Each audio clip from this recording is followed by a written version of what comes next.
Hi, my name is Ben Atkinson and welcome to the Functional Health Podcast. I interview some of the leading voices in nutrition and lifestyle medicine, and I will share with you their stories, their expertise and their advice, shedding light on the industry from each of their perspectives to help improve your health from today.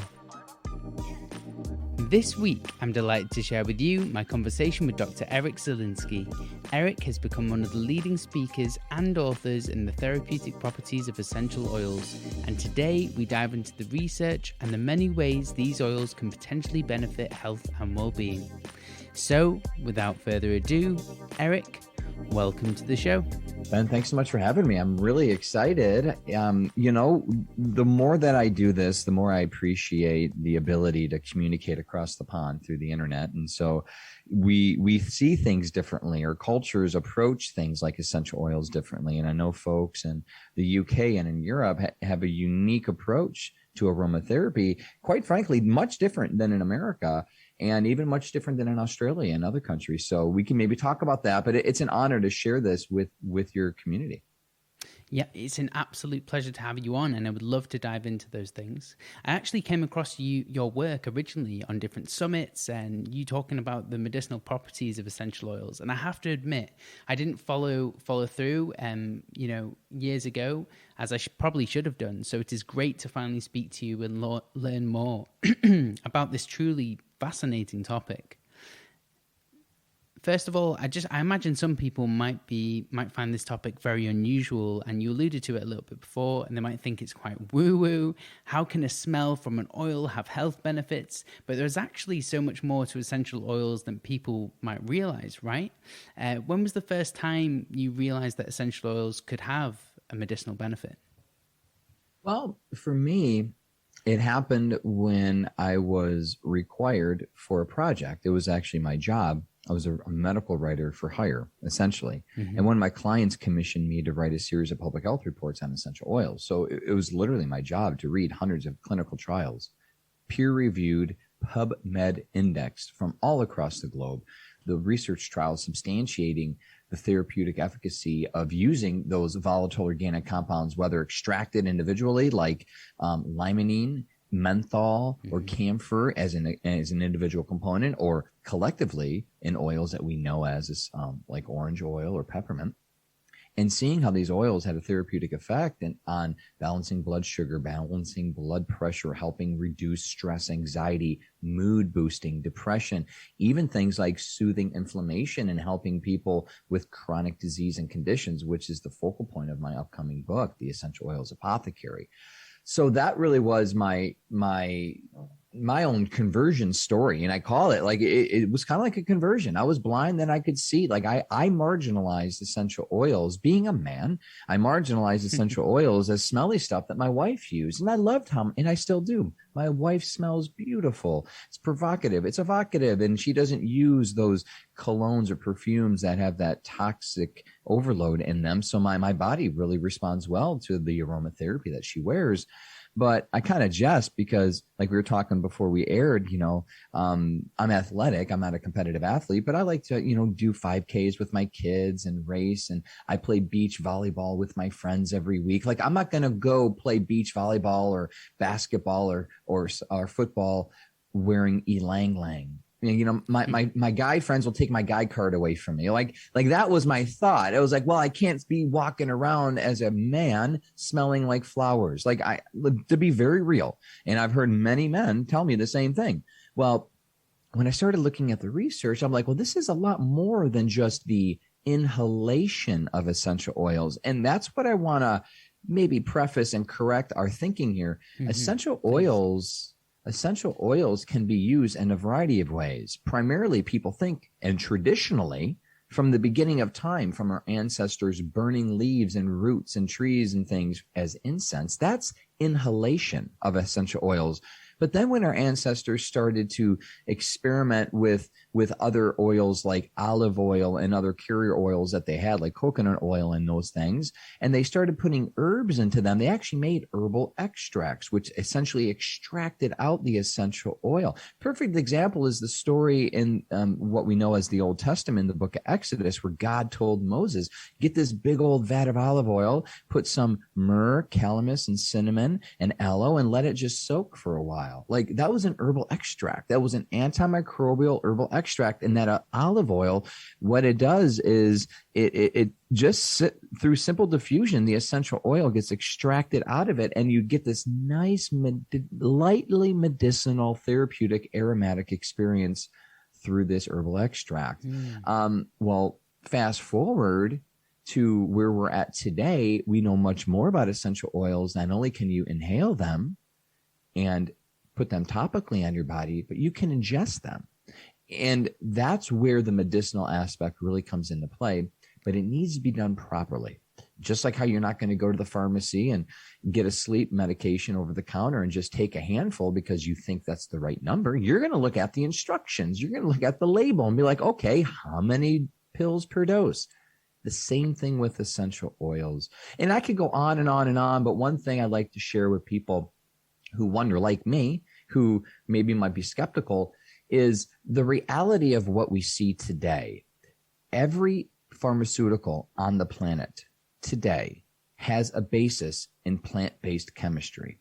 It's not like a chemist or a pharmaceutical company has a dream one day and wakes up and invents a chemical structure in a vacuum, right? Mm-hmm. I mean, just the best example is aspirin. And aspirin, when you go back to how our ancestors used willow bark, which has a chemical in the methyl salicylate family, which is analgesic, pain relieving. Our ancestors used to make salves and potions and lotions all from willow bark. Well, when you extract that chemical from the plant, you can mimic the chemical structure in a lab. Well, you manufacture it synthetically and you put a white shiny coating on it. You call it aspirin. And so that's what we see with menthol, pinene, other sesquiterpenes and terpenes that are in the essential oil. So all that to say is that the basis for modern medicine and virtually every drug on the planet, again, has the basis of the chemical structure that we see in plants. And what are those chemical structures in plants? The essential oil. So this goes way beyond what most people think of as quote unquote aromatherapy. Goes way beyond, but not to discount and maybe dilute the efficacy of inhalation, because the power of the olfactory system stimulating your brain directly impulse through your olfactory system to the limbic system, where your mood, your memory, your emotions, your autonomic function, your heart rate, your breathing rate, your all that. Like, it's the same thing like when you smell that burning fire and then your alarm in your home goes off, the smoke alarm, like your heart races, like that's the smell. That's a toxin in the air that says, hey, get out of here. There's something wrong. But it starts with rapid heart rate, rapid breathing rate. It's the same thing when you inhale a lavender essential oil. It puts you immediately into that parasympathetic mode. Your heart rate goes down, your breathing rate goes down, your blood pressure goes down. Like, this is real stuff. So anyway, I could go more into the history of the stuff, and I don't want to come across as an aromatherapy apologist, right? I'm not like an essential oil evangelist, but what I want to press upon people is, if used properly, and we've seen tens of thousands of people, like, again, we have millions of people visit our websites every year, but we've gotten tens of thousands, literally, of testimonials, of reports of people sharing how essential oils have helped them overcome chronic disease and conditions. Absolutely fascinating. And it would be good if we could start with the olfactory system, because just to give a personal anecdote, I certainly diffuse essential oils periodically, as well as put them in my bath water, and that smell, whether it be lavender or ylang ylang, are two common ones that I normally use, seems to be very calming systemically. And you've mentioned the effect on the brain. So what is it actually doing? And can we mimic this with other compounds too? Yeah. So the interesting thing about the neural pathways is every sensory input has to be interpreted by the brain before there's an output. So, for example, when you are walking in the middle of the night and you're groggy and you have to go to the washroom or the restroom, and you stub your toe accidentally, right? From the moment that you stub your toe or hit your foot against the corner of the wall or whatever it might be, to the fact that you actually sense pain, there's a little bit of delay, right?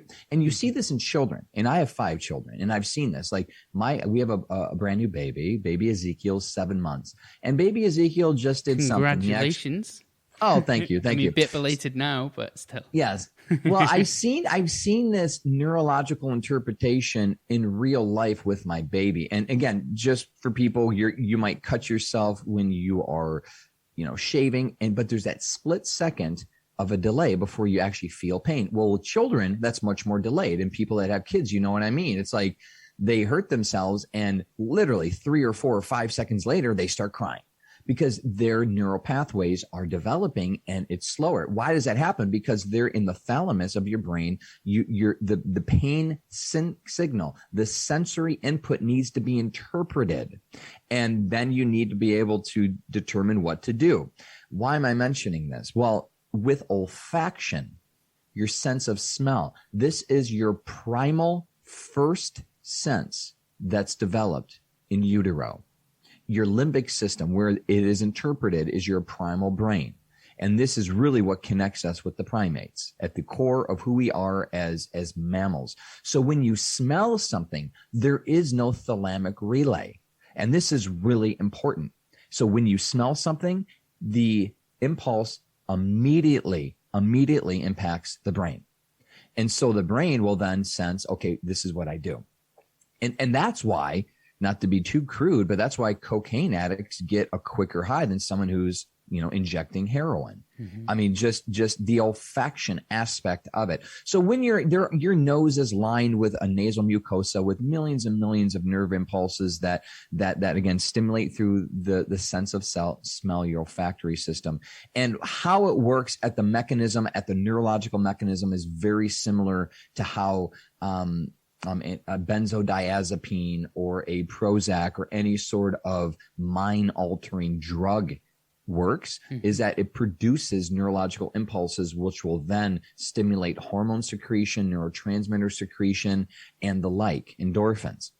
And I mean, this is brain chemistry at just by simply inhaling. So what you're experiencing is when you inhale lavender or ylang-ylang, which are both proven to be rich in plant-based chemicals like linalool or linalool acetate, which can then be extracted synthetically and be part of a compound of a drug, by the way. But when you're taking these oils and using them in its natural form, the brain, and for whatever reason, right? It's just the wisdom and the mystery of God, why things work the way that they do. And it's wonderful. But automatically your brain starts to produce certain hormones. It starts to be stimulated. It stimulates the parasympathetic system, and you find yourself at a lesser stressful place, at a place where there's less anxiety. It's somewhere people like me who have been using essential oils, who live a detoxed, healthy life with my food and my exercise. And see, for me, it's all about everything. You can't live a fast food lifestyle and expect essential oils to work. That would be like taking one step forward, but really 2 steps back. So I have found that people who are really receptive to natural therapies, they get a very profound effect. And even those people that are dealing with toxic overload, and we see that because of the chemicals in the food or the pharmaceuticals that they take, their toxic bucket, so to speak, is overflowing. And leading oncologists claim that's really the cause of cancer.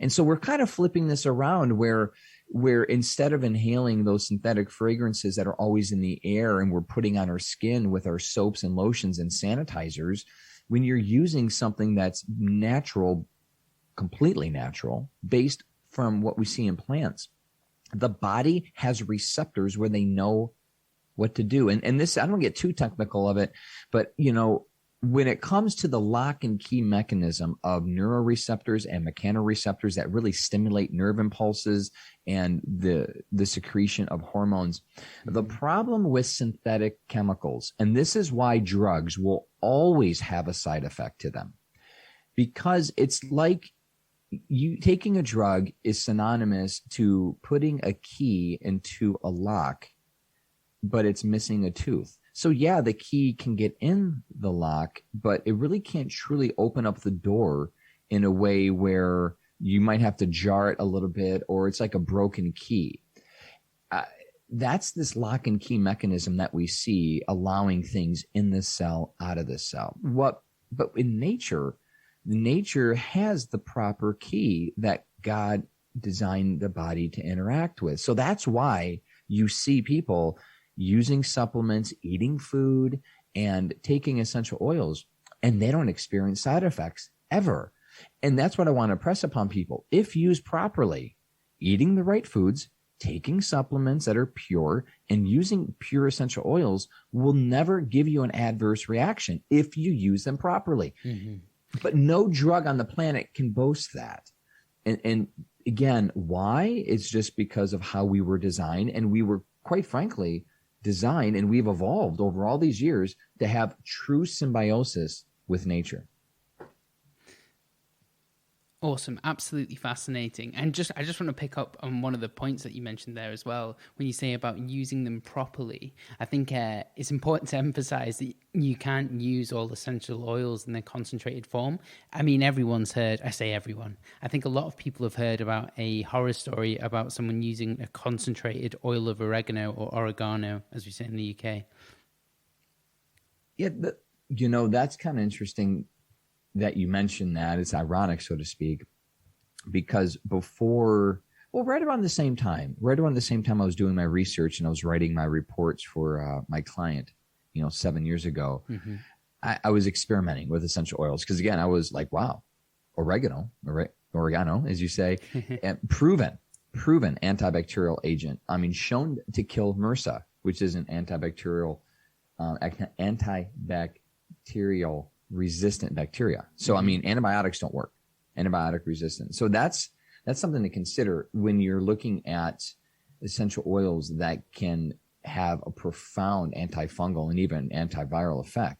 And we know that acne is caused by a bacteria, overgrowth on the skin. Mm-hmm. So when I developed a couple pimples on my skin several years ago, I did my little research. I'm like, oh, yeah, oregano can help, right? So what I did was I just put a drop of oregano right on my skin because that was the recommendation that I saw online, and it immediately burned. Ooh, yeah. And it actually caused a quarter-size round, coin-sized circle on my face, which caused more eruptions, more little pimples.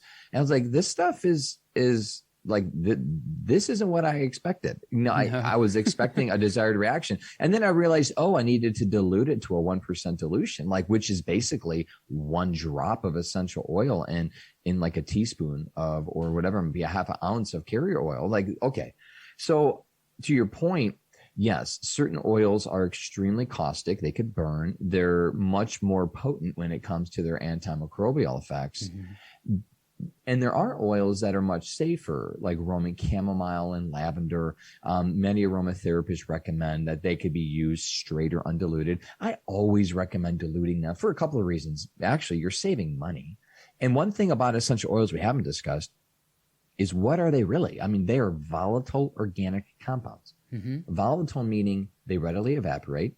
Organic meaning they're carbon-based, and compound meaning there are many chemicals, many constituents to make it up. So when you're seeing and looking at a bottle of essential oil, whether it's 5 milliliter or 15 milliliter, whatever little bottle, you're looking at 100 to 300 different plant-based chemicals. It's just a cornucopia. So that's where volatile organic compound come from, which is also why if you were to drop an essential oil on the floor 20 feet away from you and then walk on the other side of your living room or kitchen, you will smell that. Why? Because the particles are being emitted and evaporating out.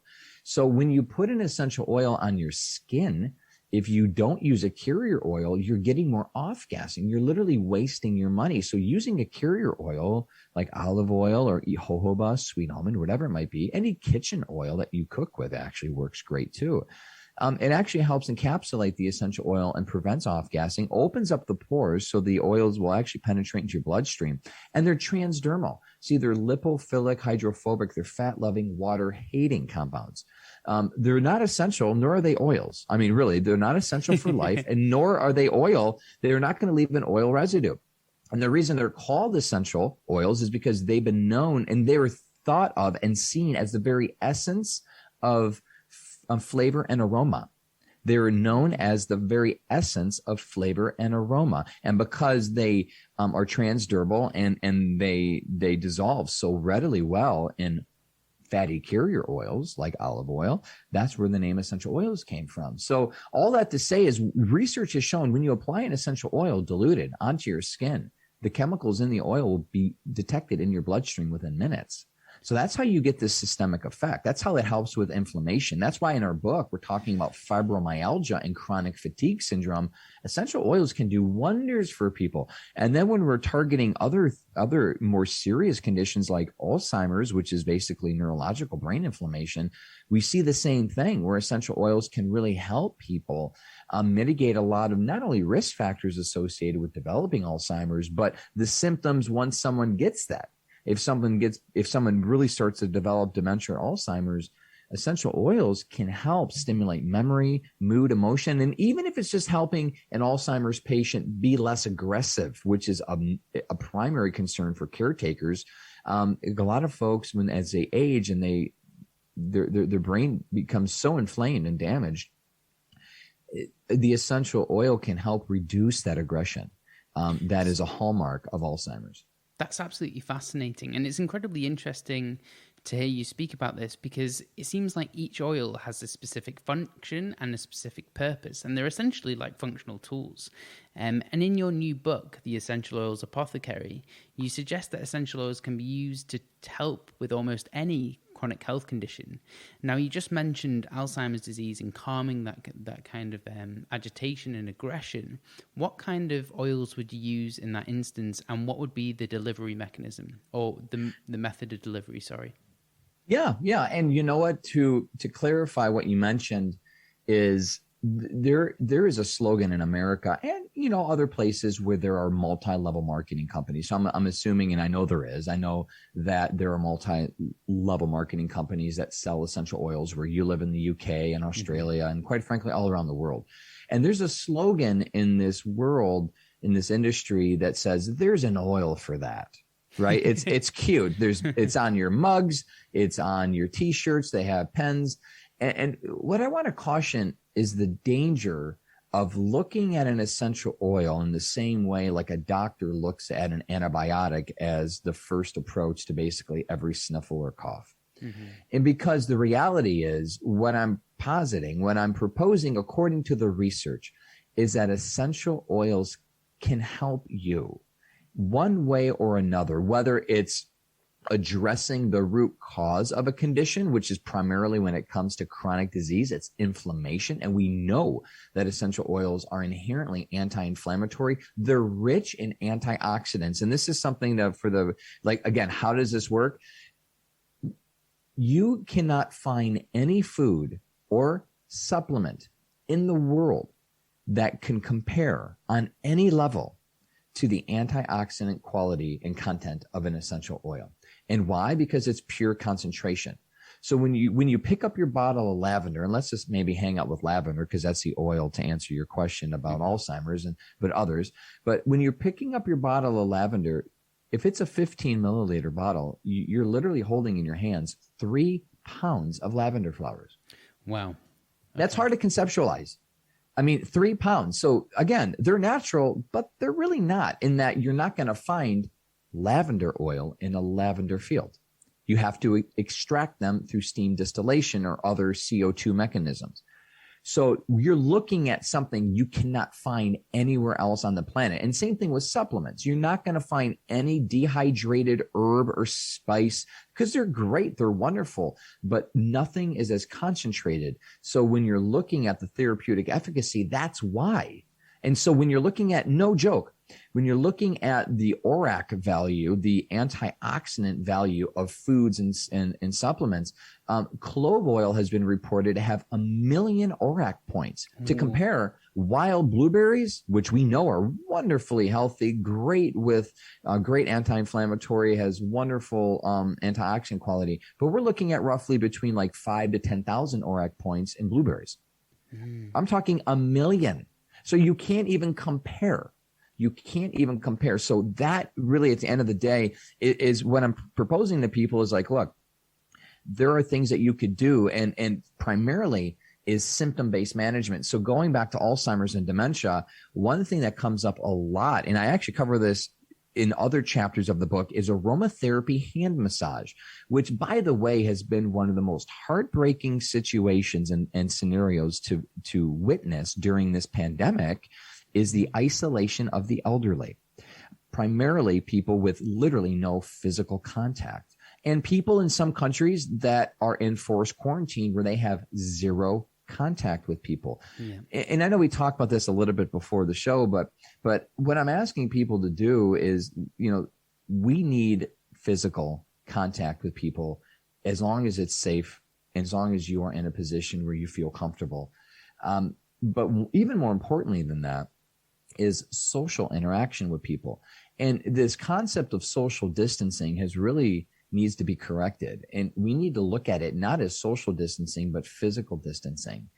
We need that social interaction with people. And so when we, again, it might seem like it's a play on words, but the fact that we've been told by government agencies and health institutions to, quote, socially distance has programmed the 7.5 whatever billion people on the planet to stay away from people, period, and isolate themselves. Well, to an extent, right? But you could still interact with people, even it's like talking across the street to your neighbor, or, I'll never forget this beautiful scene in Italy. I saw a picture of neighbors just yelling at each other through their windows in apartment complexes. Whatever you got to do to maintain that social interaction. But we find that for Alzheimer's patients, specifically in nursing homes, they're extremely isolated, and with this pandemic, even more so. And so when research suggests that aromatherapy hand massage is the best way of helping reduce aggression, help sleep, and chronic pain, it makes all the sense in the world, because not only do they get the essential oils into the bloodstream and the chemicals that really help calm, and again, very simply put, they stimulate the parasympathetic system, the rest and digest, the healing system of the body, automatically takes the edge off, automatically reduces stress and anxiety, boost mood. But they're getting the physical touch aspect, which that in and of itself, and giving someone a hand massage is much more socially acceptable than hugging someone or any other interaction. So, I mean, think of it like anyone, before the pandemic, we used to shake hands all the time. Mm-hmm. Imagine, giving a friend, and you can even do this to yourself if you literally are alone. You can even give yourself a little hand rub. And I know it's not the same as it would be having someone else, but it's second best.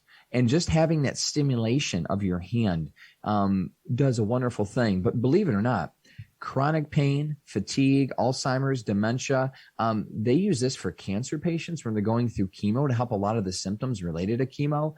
This is a great adjunct. Sorry to jump in there. What kind of symptoms would that be helping with? Stress, anxiety, sleep, pain, anxiousness, aggression. Right. Because I read a paper relatively recently, just in preparations for this, and it was looking at ylang-ylang and lavender, I believe, and it was looking at serum cortisol levels and even just the inhalation of both of these. Stress. Yeah, absolutely. So it reduces adrenal fatigue. It helps. I mean, again, because it stimulates the parasympathetic system. It gets you out of that sympathetic fight or flight, causes the adrenals to stop overproducing cortisol. Again, there's a lot of mechanisms here. Like this is basic anatomy, physiology. It's basic endocrinology. Mm-hmm. And it's just a matter of what do you want to do? Do you want to take a benzodiazepine? Do you want to take a Prozac? Or would you rather take something that has, quite frankly, almost as equal of a potency. And that's the other thing. Research has suggested that par to par, 1-to-1 essential oils have up to the same effect on many occasions as many pharmaceutical drugs, but with zero side effects if you use them properly. Like, wow. So I'm not saying, I am saying this. I am saying that when it comes to bergamot essential oil, right? Your morning breakfast tea across the pond. I love that, by the way. Earl Grey, the oil of bergamot is a wonderful anxiolytic, anti-anxiety solution. And it could help people literally stop a panic attack in its tracks, but help people that are dealing with, and who hasn't been and who isn't dealing with anxiety right now. And the problem is chronic anxiety has riddled our society to cause overwhelm and burden, overload. Like here we are, whenever this gets aired, but here we are in very well a year plus into this, a year and a half, almost 2 years into this craziness that we've been going through, this health crisis. People have been on constantly living on on the edge of a knife, essentially. And it's like anything can tip someone over. It's this every day is world shaking global news, impending, like right now, currently in the United States, we're dealing with gas shortages, a migration crisis, a potential war in the Middle East, like the pandemic's never ending. How do you manage this emotionally? Well, you can't by processing this a logical way. Like you need to put yourself in a position where you are not internalizing a lot of these things. And if you can, and if you're struggling with meditating through it, processing it intellectually, like most people are, like how, again, you intellectually process all that's happening, you could start to trigger that neurological sequence in your brain to produce certain hormones and neurotransmitters to reduce anxiety. So that's why I've been a citrus essential oil junkie since this thing started. Because again, in my chapter that I talk about depression and addiction, we talk about substance abuse, which is much more prevalent now than it's ever been. We see how essential oils not only curb your addiction cascade, which it does, like black pepper, by the way, proven to help reduce the symptoms related to nicotine cessation. And there's the same thing, whether it's sugar, whether it's cocaine, whether it's whatever you might be addicted to, sex, I don't know, alcohol. The addiction cascade is the addiction cascade. If you can do something to reduce that detox, reduce that withdrawal symptom, that could help you get through this moment, get through this day so you don't go back to something that's hurting you. But also the essential oils in the citrus family over and over and over again, helping not only, again, we say boost mood, but we're talking it could literally get you out of that funk, get you out of that hopelessness. And I say hopelessness because there was one study evaluating two groups of people with determining the efficacy of orange and vanilla blend versus no essential oil. And what they did was they took these people and they separated them and they had them solve or try to solve an unsolvable problem to create hopelessness. Basically, what they did was and how ironic it is, what it was 3-4 years ago, they asked these people to solve social injustice. Essentially, hey, you 15 people solve racism in the next 15 minutes. Well, you're not going to do that.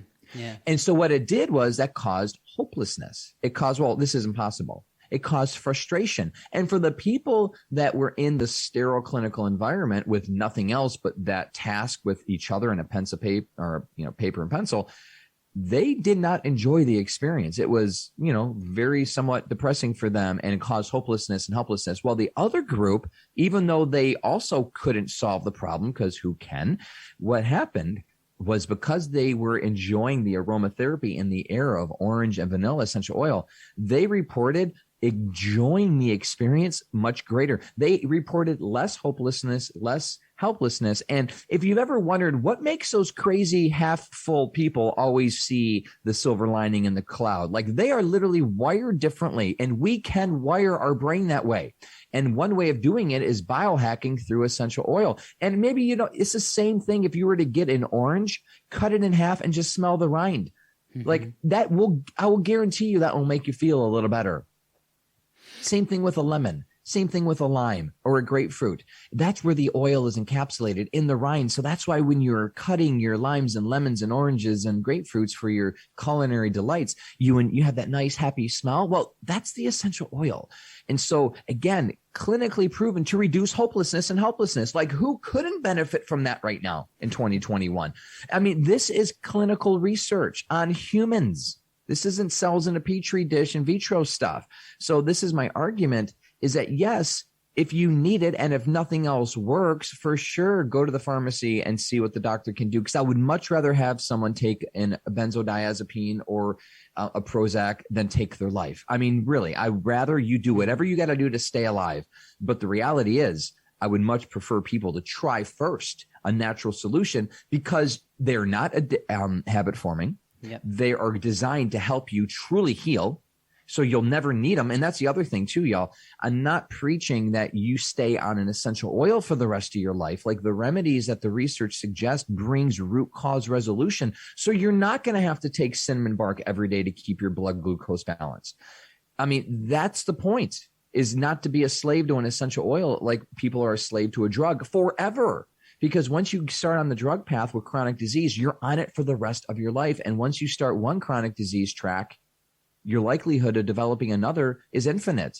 Like, diabetes doesn't end with diabetes. It develops into obesity or cancer or autoimmunity. So that's really what we're sharing here in the book. Yeah, that is absolutely true. And you made a number of points there, which I want to dive a little bit deeper in. But you're absolutely right in terms of, like, one disease can lead to many others. The same with autoimmune diseases. Once you set off that cascade, if you have an autoimmune disease, you're also likely to get others, or more likely to get others. You spoke about the vanilla and orange oil intervention, and I was interested just to see what kind of method of delivery it was, because I'm really interested, because we spoken about inhalation. Okay. Yeah. Because it's fascinating, because I diffuse essential oils as well, and you spoke about lemon and orange and kind of using them for culinary purposes, and I get that uplifting feeling when I'm smelling those citrus compounds. It was just like an aha moment when I was like, right, I get this. I get why this could be beneficial. And it's just, it would be interesting if we can, and I think you outline it in your book, although you can correct me if not, ways you can get an efficacious dose of these oils. How much is needed over what period of time to have the right effect? Yeah, so there are a variety of approaches that you could take, and in the book we cover traditionally accepted dilutions when you're applying topically. We're using max oral dosing according to the safety texts that are available, and one of which is the Essential Oil Safety Manual by Robert Tisserand, who lives near you, and other traditional texts. And so, yes, there are known max oral dosing and max dermal dosing. And so when we take what and by the way, the researchers are typically very conservative. Like, you'll never see a researcher ever just apply essential oils on people. They always dilute it, typically to a 1 or 5% dilution. And what's that mean? Big scheme of things, like, you get a carrier oil, 5% of that carrier oil, will be an essential oil property. So it's like, again, 12 drops per a half an ounce or whatever you're trying to do. So it's a very few a very few drops of essential oil per larger carrier oil as a whole. And so, yeah, all the different recipes are suggested by research, but also tested by these aromatherapists and experts like Robert Tisserand. So that's where I get what I do from the book. 'Cause I'm not a practicing clinician. I'm not a practicing aromatherapist. I'm a researcher. I report what the docs are saying and what the clinical researchers are suggesting, and the scientists. And then we educate people on that. So that's really, again, the sky is the limit once you learn the basics. And again, there are rules of thumb, 4 or 5 drops in 100 milliliters or 150 milliliters of water, depending on the size of the water tank of the diffuser. There are inhalers, there are spritzers. We cover all this stuff, compresses. I mean, there are a number of ways of using essential oils. But the key is we focus on safety, and less is usually more. So our capsule recipes, for example, when we're showing people how to ingest them, I mean, it's typically 2 to 4 drops in a gel capsule that you then fill with olive oil or CBD. I mean, that's extremely diluted. It's in a capsule form, so it has no irritation for the esophagus or the oral cavity. And there's, again, no side effects to that unless there could be a known drug interaction. And that's the cool thing about what I do in my book as well. The very unique approach is we walk people through every known drug interaction. And there's nothing like that else on the internet or any other book that you could find for the layperson. And we extracted and actually hired an aromatic practitioner and a researcher to help me compile this data to create what is the most exhaustive drug interaction chart on the planet. And that's important because if you're going to ingest an immunity blend, for example, a blend typically including cinnamon, clove, eucalyptus, rosemary, lemon, and orange, that oil blend has been shown clinically to kill the flu virus. And so a lot of folks, companies specifically, sell a variety or a version of that blend. And they call it a number of different names, right? I'll leave you to go to your favorite supplier to find the name, but it's usually under the guise of an immune boosting blend.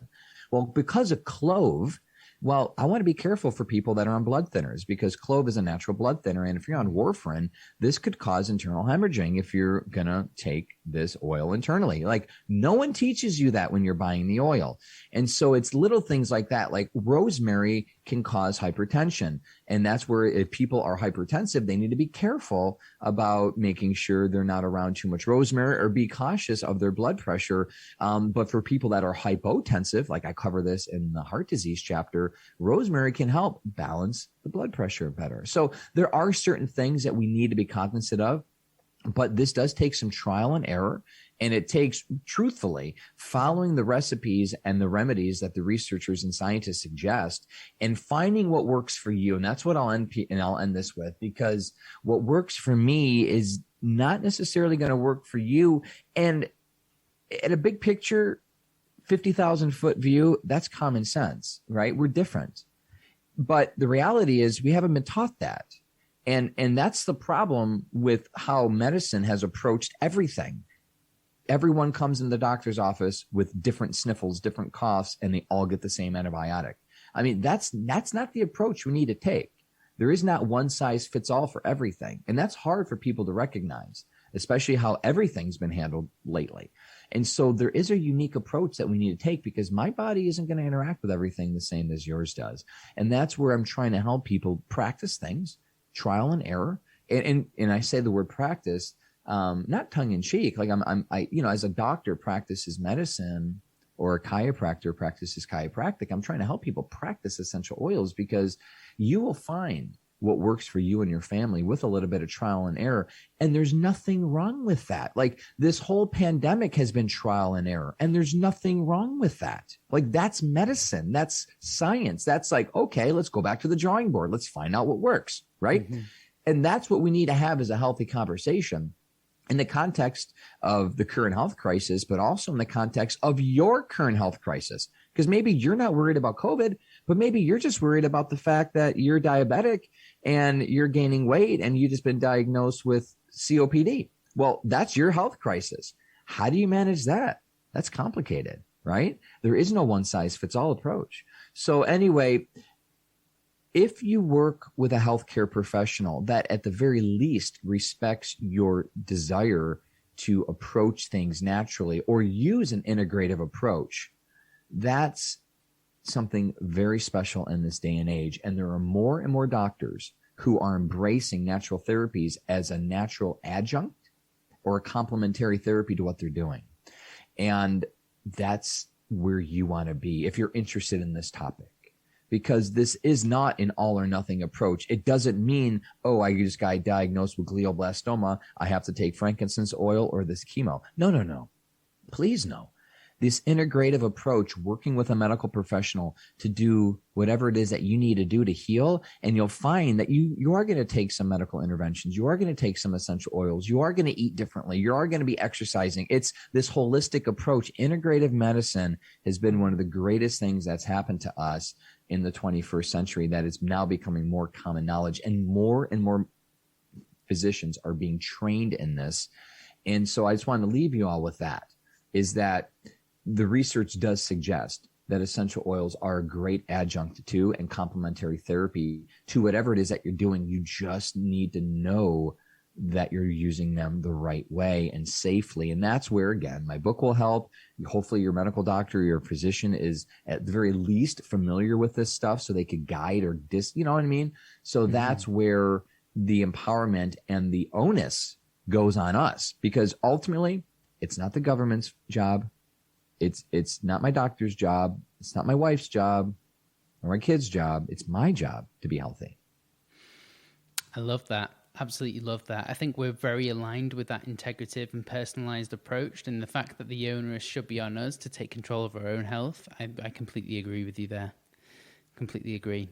I have another question from what you just said, and it was to do with I'm like diving a little bit deeper now, because you mentioned cinnamon, and cinnamon's really interesting, and I'm wondering, because you said these essential oils are lipophilic, whether the transdermal effect of because we were talking about the blood sugar lowering response to cinnamon and how it can sensitize your body to insulin, whether you can have the same effect by taking it transdermally, rubbing it on your skin, as you can with an oral capsule. I'd just be interested to get your perspective and what the research says. Yeah. I mean, they've been shown cinnamon bark, and also there's a blend. There are specific blends.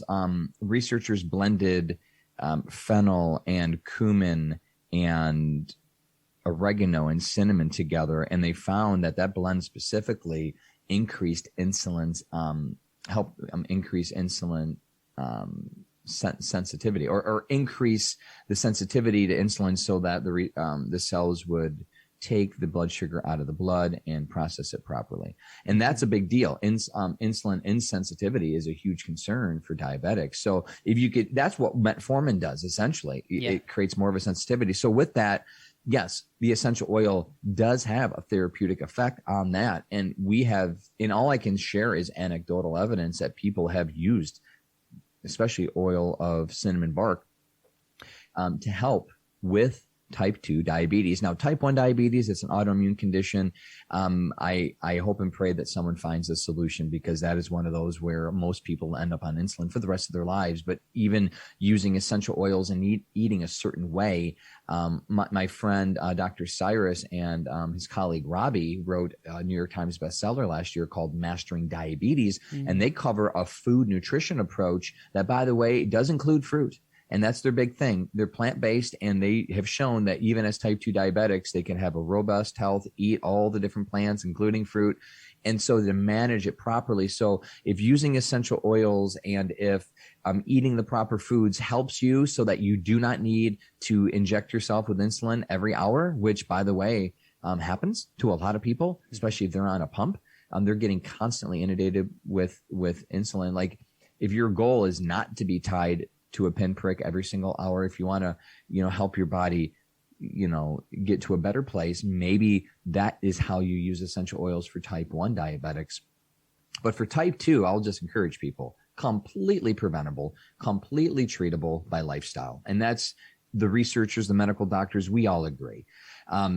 Exercise, diet are key. Mind, body, again, chronic stress, anxiety, overwhelm. This will tear down your body. This will cause chronic inflammation. This can lead to everything from depression to comfort eating to really putting yourself in a position where your body cannot process sugar in the right way. So when you start looking at obesity and diabetes, because they're really one and one at this point, the likelihood of getting really, you almost can't be obese and not be diabetic. And the likelihood of being diabetic and developing obesity is so high currently, is that when you look at this holistically and you start to focus on your food and you start to exercise and enjoy more robust, balanced mental health, essential oils are a great adjunct as well. So, I don't know the 1-for-1 ratio, because I've talked to diabetes experts about this, but from what I can conjecture, like 1 drop of cinnamon bark essential oil can have the same effect as up to like 1 tablespoon of cinnamon bark powder. And so we do know that cinnamon supplement has a wonderful blood sugar balancing effect on the body. But that's a lot. That's a lot of powder to consume, but 1 drop right? So that's where in our recipes, we recommend 2 to 3 drops in a gel capsule. Try that once or twice a day and monitor your blood glucose under the guidance of your healthcare professional and just see what happens, especially for people that are monitoring their sugar levels daily. And I know people whose children are diabetic, they have apps on the phone because there's sensors and monitors on the kids. So they know like when there's an alert. Like I was with my friend yesterday and his daughter's type 1 diabetic and boom, her blood sugar spiked to 280 out of nowhere. And boom, he got an alert on the phone. So for people that are that queued up to their levels, you'll know. And I mean, you'll know better than anybody what works and what doesn't. So try different things, And again, I just named, cumin and I'm sorry, it's fenugreek. I apologize. I misspoke. Fenugreek, oregano, cinnamon, cumin, these oils, these blends, whether together or whether blended together, or whether alone or blended together, or even in herbal tea extract, try them and see, fenugreek's a wonderful taste. And a lot of people love fenugreek tea.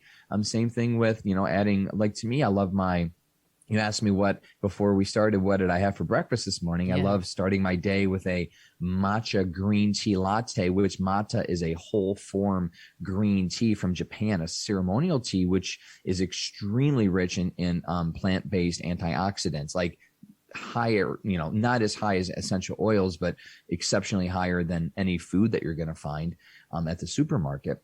And this tea is wonderful at helping reduce weight, balance blood sugar, help your body just heal. And what I do is I drink this tea. It doesn't give you that crazy spike of energy and crash like coffee does. I drink this tea. I put a drop or 2 of cinnamon, a drop or 2 of peppermint. I mix it up with some almond or coconut milk, so it's diluted now.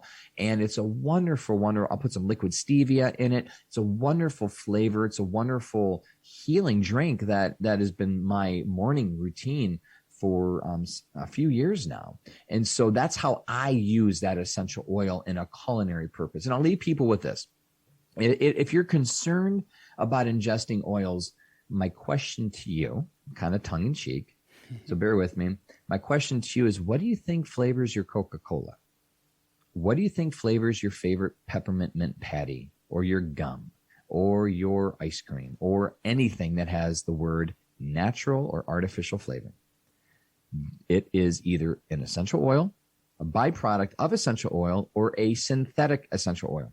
That's flavor out of all the essential oils manufactured on the planet. Again, all essential oils manufactured on the planet, 50% of oils manufactured in the planet are utilized by the food and flavor industry.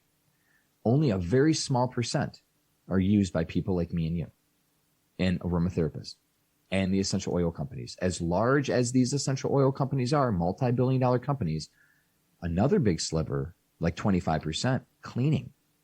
That's what's in your cleaning materials. Essential oils, especially orange and the citrus oils, that's what's in your goo gong. That's what's in your cleaning products. They're wonderful at cleaning too, because that's my first book, The Healing Power of Essential Oils. That's where I cover how to make your own products and stuff.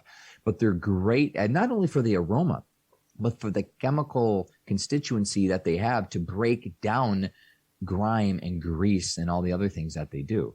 So with that said, maybe you start with putting a drop of lime and a drop of cilantro in your guacamole. That's a great way of starting. And that's highly diluted, that's a wonderful way. Or maybe it's like a drop of peppermint, or, maybe a drop of bergamot. Add a little bit of, vegan milk to that. And now that's your new, morning breakfast Earl Grey tea. Adding a drop of bergamot tea or adding a drop of bergamot oil to the tea itself just gives so much more of a robust, wonderful aromatic flavor, but it's also healing. And it's subtle. It's what I call it. One down. Yeah. Yeah, it's what I call a culinary dose. So for people that are concerned about the medicinal dose, okay, you don't need to, ingest 4 drops at a time. But again, 1 drop in your cup of tea, and especially roaming chamomile. Oh, what a lovely way of going to bed at night. Again, don't put the oil in water. It has to be diluted with a carrier, and typically, a milk. So, and I'm a big fan of vegan milks, just because of the potential dangers and the hormones and pesticides in conventional dairy. So I'm not a big fan of conventional dairy at all, but you need to have a fatty carrier. So coconut cream or almond milk works wonders. Just a little bit, a little, drop, a dollop with 1 drop of essential oil. That will transform your tea forever. Perfect. I think that's a practical takeaway that people can try. And like you said before, personalize it to them and what they enjoy, basically. You got my mind whirling when you talked about these volatile compounds again, because I was wondering, and cleaning products, because I'm wondering how synthetic smells, bleach, for example, how these gases can these gases affect our health as well? And what are they actually doing? Yeah, they really do. They stimulate neurological inflammation. That's why we're seeing such a rise. And they've been linked. They've been linked to Alzheimer's, dementia, of course, allergies, which is kind of obvious because of the air, because they're, in the air and the lungs, but COPD, but also autoimmunity and cancer. So synthetic fragrances, the body doesn't know, kind of going back to that lock and key example I explained earlier, the body does not have the proper mechanisms to digest, metabolize, and interact with these chemicals. So when you inhale synthetic fragrances, the body sees that as an airborne threat. So it stimulates immune function. It produces inflammation, because inflammation is immune function. Inflammation, by the way, is good for you. It helps you. It heals you. But you don't want to be chronically inflamed. That's the problem. Chronic inflammation is synonymous to cutting yourself in the same spot with a knife. I mean, that's really what it is. It's a constant cut. It's a constant damage. And so the body's constantly being inflamed to heal that. So when you cut your finger accidentally because you're, chopping potatoes, well, blood rushes there. The area swells. It gets hot. I mean, that's the mechanism that is designed to heal your skin. Well, what happens when you keep on cutting yourself? I mean, you're going to significantly damage your body, but that's really what happens on the micro level. That's what chronic inflammation really is, everybody. I mean, inflammation, again, is a mechanism designed by God to help heal us of airborne threats and toxins and things. But the problem is we're being inundated by these things all day long. And so when you now add to the toxic burden, the foods that you're eating, the body care products you're putting on your skin, the synthetic fragrances in the air, you're in what's known as this chronic sympathetic fight or flight state. And that's really the reason why, at the core, the reason why chronic disease has risen to the state where now cancer, diabetes, heart disease, these things that really were not even an issue 100, 200 years ago, because 200 years ago, the primary cause of disease was infection, which was a big deal because they just weren't as sanitary as we are today. They didn't know how to process water, and they didn't know basic things like you wash your hands before going into surgery. You know what I mean? Like, that was a big deal when the first surgeon figured that out. Like, that was a big deal. So the reality is, chronic and acute infection like tuberculosis and things is still a main cause of death worldwide. But in America and other industrial countries, it's not even top 10. The top 10 causes of death are in the next to like accidents and falls are chronic diseases. And this is new. And again, like we talked about before, it's essentially the breakdown of the body at the core, at the cellular level, which is why once you start on this chronic disease train, it's never ending for most people. And then they get on more pharmaceuticals, which causes more inflammation, which then leads to more disease. It's like, we can stop it. And ultimately, I'll leave people with this. The very definition, and this is, ubiquitously accepted, the very definition of chronic disease is that it starts in childhood or later adolescence. It's not like you're going to be completely healthy and then at 50 years old, wake up with cancer. It doesn't exist. It doesn't happen like that. It takes years. And it's this low-grade chronic inflammation. Why? Partly because of the synthetic fragrances, the synthetic chemicals, the body care, the pesticides. Like, it's just constant.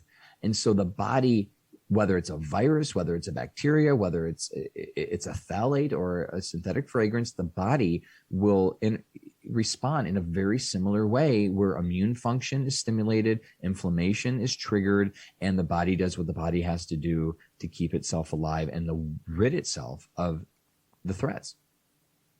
Yeah.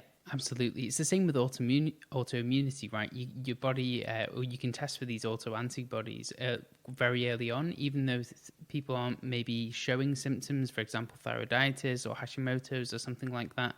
But you can test for them. And it shows like after, if you just left it alone and you went down and you didn't change your diet or your lifestyle, you may end up actually getting one of these autoimmune conditions. So I absolutely agree with you. It starts earlier on. You don't just wake up with cancer or a plaque in your heart. You know, it's a chronic condition. Another hot topic is CBD. And I've done a podcast with Dr. Elizabeth Phillips where we dive into the health benefits of it and what it's used for in the UK today and the legality of it. But do you think CBD plays well with other essential oils? Is there a synergy there?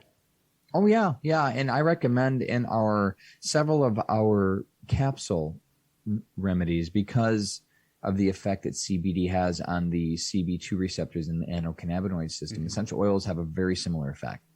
And so copaiba is an essential oil that stimulates the endocannabinoid system, and that can have a very similar mental health, pain relieving, sleep promoting benefit similar to CBD. And so the problem with CBD, like essential oils, are there's a lot of fake stuff on the market. And that's really the only way of saying it, because no one's monitoring what is being labeled and sold online. I mean, just simply put, even at local dispensaries, anyone can sell anything. So because they're not considered drugs, at least in the United States and in most countries I'm familiar with, the government agencies aren't regulating what's being sold. And that's a concern, because I do talk about this in the book, is that, what is it? Forgive me the number, like 75 to 80% of CBD in the market is mislabeled. And it's a concern that it's not necessarily intentional. It's not as unscrupulous marketers like selling laced things with chemicals. It's mismanaged testing or just saying what people want to say. I mean, if you're looking at CBD and if you're concerned about some sort of psychotropic effect, like you don't want to get high, well, you want to make sure there's as little, if no THC as possible. Well, the labels are consistently proving to be incorrect. And so all that to say is, just like essential oils, you have to find a company of CBD that you trust. And that takes a little bit of research and vetting. And there are third party, like certifications and things that you could get to see if at least a company passes that first initial wave of scrutiny. But the reality is they do play well together. CBD can be used as a carrier oil, an adjunct to. It has essential oils in it. It has the essential oil of cannabis in it. So that's the other thing. It's not essential oil, though. I want to clarify. It's a hybrid. It's a hybrid of a fatty-based oil and the essential oil. I mean, it's essentially like a very highly concentrated herbal extract. And that's the thing. It has volatile components. And for those technical people, it has volatile and non-volatile components. Volatile, again, they readily evaporate. And that's how they evaporate, through the steam distillation process. Any non-volatile components, meaning those that are too heavy compounds that are too heavy to evaporate, they don't go through the steam distillation process. And so they are not included in the essential oil. Well, that's where extracting CBD with CO2 or some other solvent gets both the volatile and the non-volatile components, which some argue a CO2 essential oil can even be more healing than a traditional essential oil. So that means like lavender or chamomile is extracted from CO2 or some other solvent, which is interesting because it's a different approach. Now we're looking at a completely different chemical structure. So that's a whole nother topic. I don't want to get too much in the weeds, but again, we cover that in the book. But absolutes, extracts, CO2, steam distilled, cold pressing, infrarouge. Like, there are a variety of different methods to get essential oils from the plants, but they're all unique in their chemical makeup, and therefore they all have unique therapeutic properties. Fantastic. Brilliant. I just have one question on CBD, and I don't, like you said, I don't want to dive into the weeds too much. It would be interesting to get your perspective. I know athletes have to use the isolated CBD compound due to very, very small amounts of THC in CBD products. Would you recommend people use the more isolated form or the CBD form with the terpenes and the other natural compounds in it as well? Yeah, I mean, again, I'm not a CBD expert, but at least in my perspective, a broad spectrum CBD is best. So that would be the one that includes really as whole form as possible, really as whole form as possible to the hemp plant. So it's also a little bit of trial and error, but from what I understand, the research does suggest that full broad spectrum with all the different compounds is the best approach to go. Brilliant. Brilliant. And just before we finish, I ask 3 questions to everyone that comes on the show. It's been absolutely amazing speaking to you, Eric. I'm not going to lie. But the first question is, what is the most impactful health change that you have made in your life and why? You know, the biggest change was when I became a Christian and my mentor said, Eric, your body is a temple of the Holy Spirit. You have to take care of it. It's your act of worship. At that moment, I became accountable to a higher power other than me. So I have zero temptation to, quote, cheat. Mm-hmm. You know, I used to smoke. I used to drink. I used to enjoy really sugary, high-fatty foods. I have zero temptation to ever do that ever again. It's been 18 and a half, almost 19 years. Wow. And part of that is because I feel it's my spiritual act of worship. I feel accountable to God. And I don't do what I do to look good. I don't do what I do to feel good. I don't do what I do because I make money at it. Now, I do all those things. I do feel good, and I do like looking good if I do, or younger, or I do like making money because that's my profession. But the primary focus is out of me. It's outside. And so if there's one thing I could share with people is find your why. Find your why. And I actually cover this in the obesity chapter of our book. Find your why, because if your why is to look good, to fit into that bathing suit for the summer, or to get in that dress for your daughter's wedding, or whatever it might be, if your why even is to reverse a disease because you don't want to die, that's short-lived, because you'll be tempted to cheat. You'll be tempted to look. I'm proposing a complete different way of life, and it's a wonderful journey. And that's really what it was. Once I was convicted that, this is beyond me, I need to be as healthy as possible, not only as an act of worship to my Creator, but because people are counting on me to be my best. That put me in a whole nother place of accountability. And so if you could start on that journey, you will be highly motivated to experiment, trials and errors, and you'll maintain a much more positive attitude through the ups and downs in life as you continue. Fantastic. That sounds incredibly empowering. How can healthcare, and this is the second question, which I should preface, how can healthcare and become more integrated with the kind of modalities that we've spoken about today? Well, I suggested a few things. For example, finding an integrative oncologist, and use the word integrative. So I would really stress that people work with a healthcare professional that is open to, and the solution really is having a basic nutrition class, a basic aromatherapy class, a basic supplement class be required for every medical professional. And sadly, that's not the case. I mean, most medical doctors graduate with zero training in any of these modalities, even nutrition.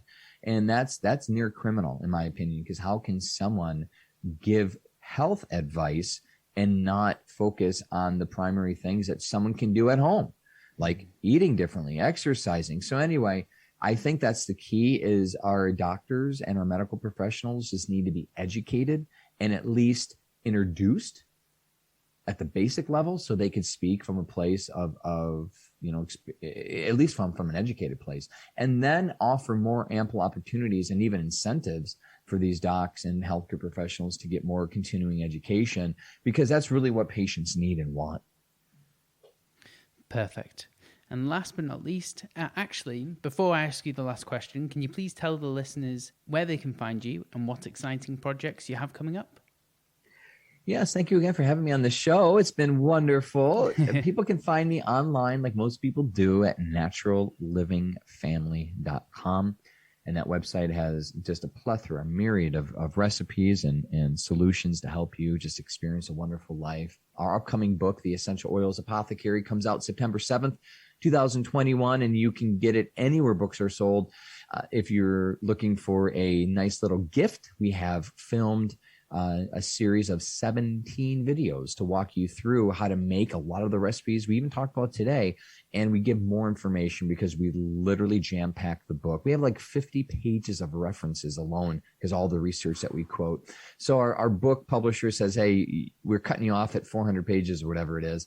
So you go to eoapothecary.com. That's eoapothecary.com and get your book, or, sign up for our book bonuses, get your book, and join the community.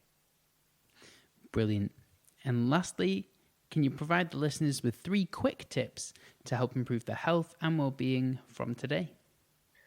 I would encourage everyone to go online or go to your natural health food store and buy an ultrasonic water diffuser, just a simple water diffuser, and get started by replacing those aerosols and those toxic chemicals. Throw them away, and the plugins and the wallflowers, and replace with essential oils and just enjoy.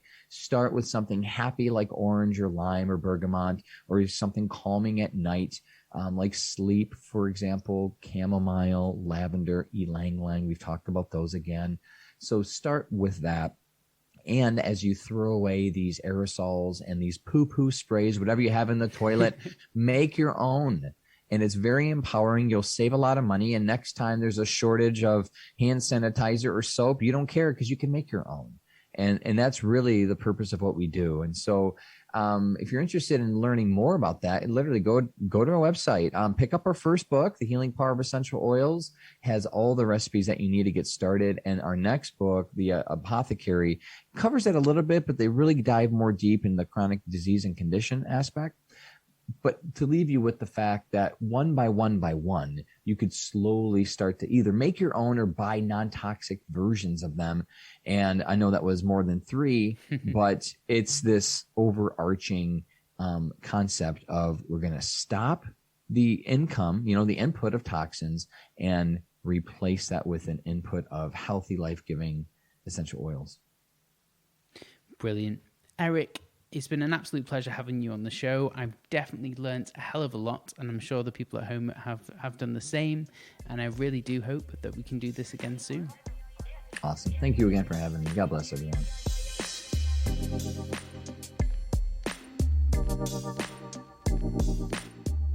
Thank you for listening to the Functional Health Podcast. You can find links to everything that we talked about today in the show notes. If you have a second, please consider leaving a 5-star rating on iTunes. It really does make a huge difference and helps get this valuable information out and reach more people. Don't forget to subscribe so you can stay up to date and know whenever I release a new episode. You can connect with us on Instagram, Facebook, or our website, and all questions are welcome. As always, thanks to Josh Aurelia for all the editing, and thank you all for your support.